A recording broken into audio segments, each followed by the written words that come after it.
കോൺഗ്രസ് ഭരിക്കുന്ന വേലൂർ സർവീസ് സഹകരണ ബാങ്ക് പ്രസിഡന്റിനെതിരെ ഒരു വിഭാഗം ഡയറക്ടർ ബോർഡ് മെമ്പർമാരുടെ പ്രതിഷേധം. 2 ഡയറക്ടർ ബോർഡ് മെമ്പർമാരെയും ബാങ്കിന്റെ വാഹനത്തിന്റെ ഡ്രൈവറെയും നിയമവിരുദ്ധമായി പുറത്താക്കി എന്നാരോപിച്ചാണ് പ്രതിഷേധം നടത്തിയത്. ചൊവ്വാഴ്ച രാവിലെ നടന്ന ഓണം സഹകരണ വിപണിയുടെ ഉദ്ഘാടനത്തിനിടയിലാണ് ബാങ്ക് വൈസ് പ്രസിഡന്റ് ജോസ് ഒലക്കെങ്കിലിന്റെ നേതൃത്വത്തിൽ ഒരു വിഭാഗം ഡയറക്ടർ ബോർഡ് അംഗങ്ങൾ പ്രതിഷേധ സമരം നടത്തിയത്.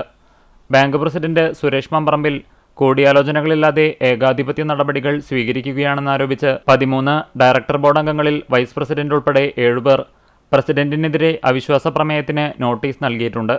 ഇതിനെ തുടർന്ന് ഡയറക്ടർമാരായ മനോജ് പൂവത്തിങ്കൽ, മാക്കോത്ത് ഗോവിന്ദൻകുട്ടി എന്നിവർ രാജിവെച്ചതായി മിനിറ്റ്സിൽ കൃത്രിമമായി രേഖപ്പെടുത്തി ഇവരെ ബോർഡിൽ നിന്ന് പുറത്താക്കിയതായും ആരോപണമുണ്ട്. 7 വർഷമായി ജോലി ചെയ്യുന്ന ബാങ്ക് വാഹനത്തിന്റെ ഡ്രൈവർ മനോജിനെ കാരണമില്ലാതെ പിരിച്ചുവിട്ടതായും പരാതിയുണ്ട്. പ്രസിഡന്റ് നിലവിലുള്ള നടപടികൾക്കെതിരെ അവിശ്വാസം രേഖപ്പെടുത്തുകയുണ്ടായി. ആ അവിശ്വാസം രേഖപ്പെടുത്തിയതിൽ പ്രസിഡന്റിന് ഭൂരിപക്ഷമില്ലാന്ന് മനസ്സിലാക്കുകയും ആ അവിശ്വാസത്തിൽ ഒപ്പിട്ട് 2 പേരുടെ രാജി അയാൾ വ്യാജ രേഖ ഉണ്ടാക്കിയിട്ട് മിനിറ്റ്സിൽ രേഖപ്പെടുത്തുകയും ഉണ്ടായി. അതോടൊപ്പം തന്നെ നിലവിൽ ഈ ഓണക്കാലത്ത് വേലൂർ ബാങ്കിന്റെ വണ്ടി ഓടിച്ചേർന്ന ഡ്രൈവറെ അദ്ദേഹത്തിന്റെ ജോലിയിൽ നിന്നും പ്രസിഡന്റ് നീക്കം ചെയ്യുകയുണ്ടായി.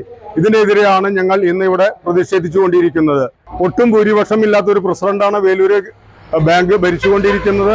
അതിനെതിരെ ഞങ്ങൾ പ്രതിഷേധിക്കുകയാണ്. ഈ പ്രതിഷേധം ഞങ്ങൾ രേഖപ്പെടുത്തുക മാത്രമല്ല, ഇതിനെതിരെ ഹൈക്കോടതിയിൽ കേസ് നിലവിൽ ഉള്ളതുമാണ്. ഡ്രൈവർ മനോജും പ്രതിഷേധത്തിൽ പങ്കെടുത്തു. പ്രസിഡന്റിന്റെ നിയമവിരുദ്ധ പ്രവർത്തനങ്ങൾക്കെതിരെ കോടതിയെ സമീപിച്ചതായും പ്രതിഷേധക്കാർ അറിയിച്ചു.